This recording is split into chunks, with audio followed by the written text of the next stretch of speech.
Hey ladies and gentlemen, welcome back to the channel. As always, it is Nick here, back to your daily crypto news and analysis. And today we are going to be talking about Ripple and XRP, as well as the vast majority of crypto and finance. And I just want to dive in to this XRP ledger performance report from Q2 of 2023. Now, they did break this down for Missouri Crypto.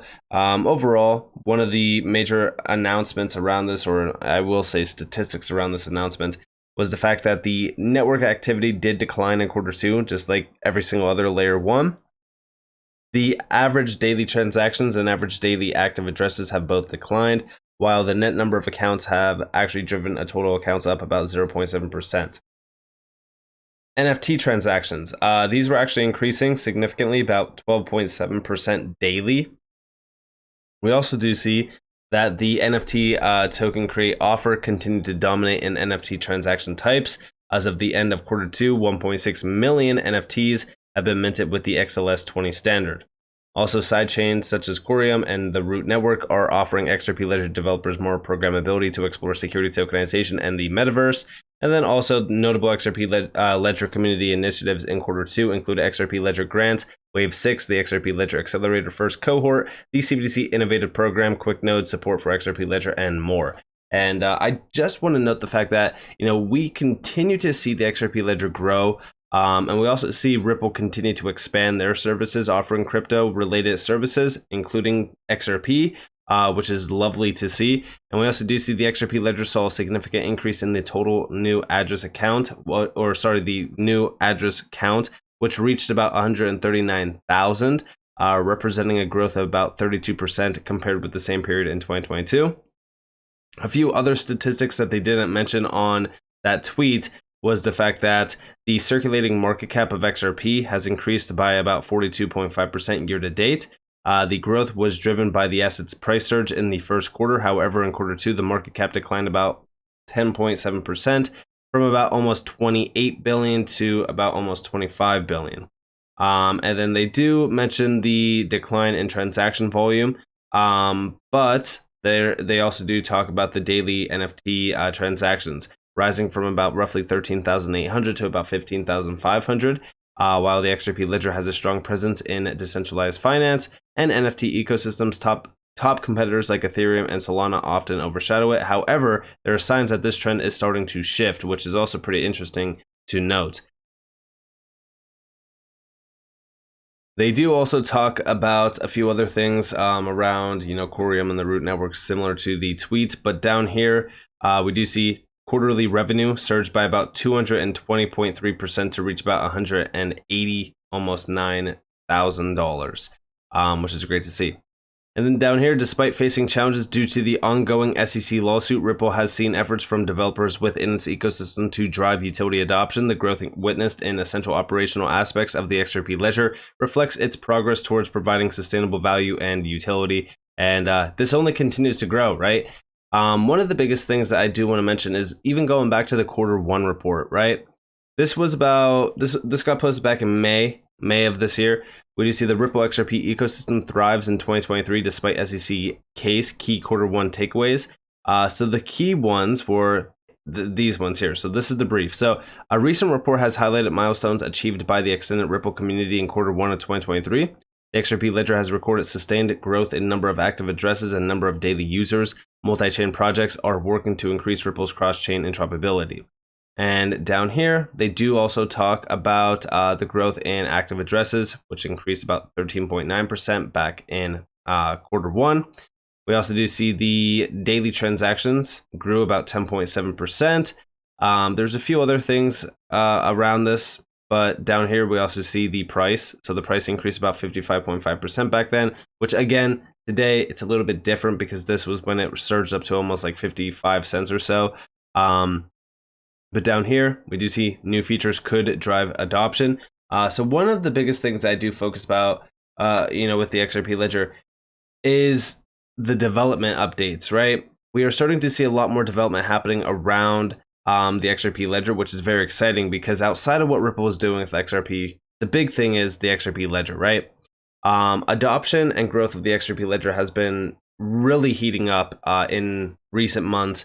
And today, more than ever, we are focused on the proposals around the standards on the XRP ledger.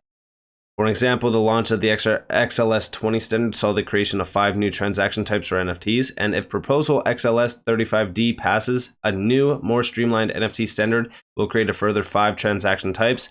Overall, the Ripple ledger saw about 436,000 NFT mints and 277,000 NFT offers accepted in Q1 of 2023.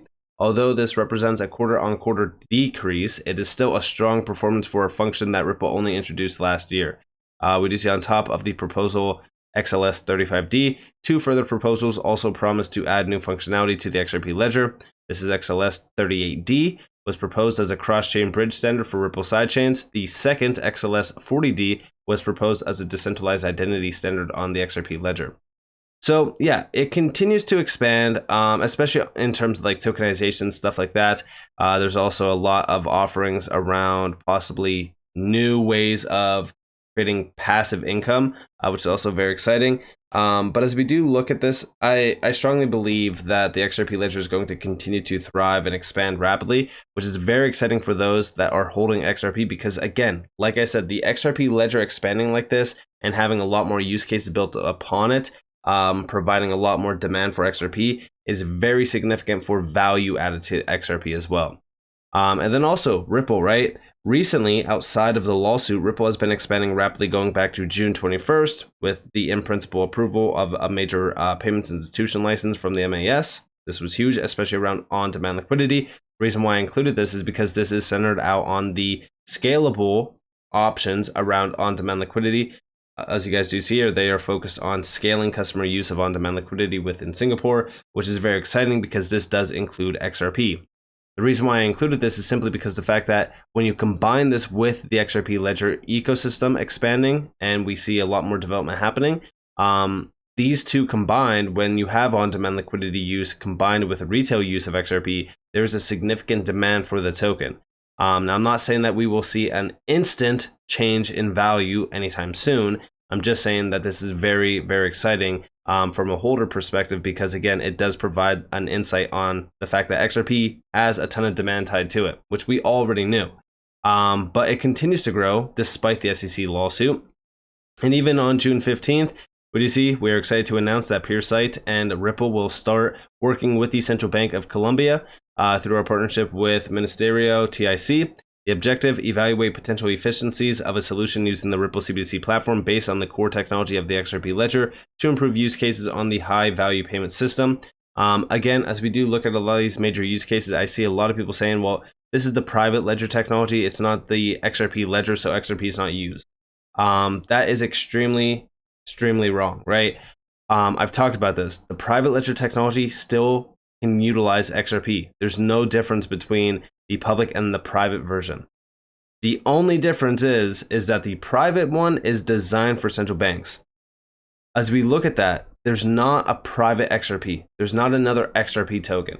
So any use case that XRP has around CBDCs or what we thought about with CBDCs, it's still there.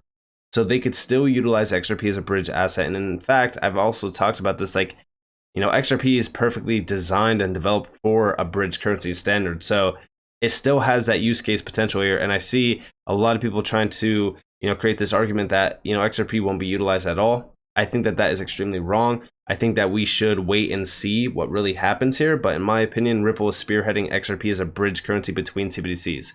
Also, over here, Ripple has been selected to showcase a key CBDC use case for the Hong Kong Monetary Authority, the EHKD pilot program with Fubon Bank.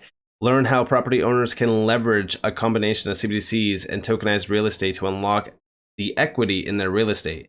Again, another huge announcement going all the way back to May. In the last couple months, I don't think people realize how big some of these announcements have been. I'm still very excited about this because even just recently, Anthony Welfare actually posted CBDCs are gaining traction globally and Ripple CBDC team are focusing on the real world use cases for a CBDC or stablecoin. Last week, I shared 2 real use cases at a CEE FinTech conference in Romania. Tokenization is the future of real estate. The pilot combines the hypothetical EHKD, tokenized real estate, and finance lending protocols. Allows users to tokenize real estate as collateral for loans. The solution will leverage Ripple's CBDC platform, a secure private permission ledger. Again, as we do look at this, right, a lot of people will say XRP is not involved at all. XRP around this would be perfect. It's a perfect use case for XRP. And again, as we look at the CBDC platform, go over to Ripple's website, go to the CBDC platform, watch the video. Most people just make this wild assumption that XRP won't be utilized at all. There's only one XRP. I've said this many times in the past. But I think that this is very exciting. I think that Ripple getting into the tokenization game around real estate is a huge step. And again, they're already spearheading a major move around tokenization anyways, and have been focused on tokenization forever now. But now more than ever, they are creating the partnerships and connections needed to really drive this home. And also, the craziest thing about this is that a lot of people don't realize how big of a game changer this is for real estate and the value added, right? Like when we look at the value behind the global real estate market going back to September of 2021, this reached about $326.5 trillion in 2020. So this has been growing pretty stable, right, in the last couple of years. Recently, we have been addressing the fact that we might see a real estate collapse soon. So this value might change a little bit, but it will most likely bounce back, as we all know. And when we look at tokenization can unlock a lot more efficiencies and value behind real estate in terms of fractionalization and even liquidity as well, which I'm very excited about. And talking more so about the XRP ledger, we have been seeing a lot of innovations happening on the XRP ledger recently. Credify, I just recently seen this actually. We do see exciting news. Credify and RippleX Dev. Credify is thrilled to unveil our latest collaboration and integration onto the XRP ledger, a layer 1 decentralized and energy efficient blockchain. In the upcoming weeks, we're embarking on a new chapter, bringing our extensive suite of services to the vibrant XRP ledger community and wallets. This remarkable partnership marks a significant milestone in our journey, enabling us to offer you an even more comprehensive range of features and opportunities. Again, I'm very excited for this, right? There's so much happening here around some of these use cases. And remember that, as we look at the XRP ledger, a lot of people continue to think that XRP needs Ripple to create value for the token itself. We don't, right? We don't need Ripple to create value for XRP, because what's happening is a lot of these major use cases like this are being built out on the XRP ledger. And we're only going to continue to see more and more use cases like this coming over to the XRP ledger, building and expanding on top of it. Just recently, we see from RippleX Dev, the first cohort of projects and startups in our XRP Ledger Accelerator program kicked off. Read more about the 10 projects, including, and they do break them down here.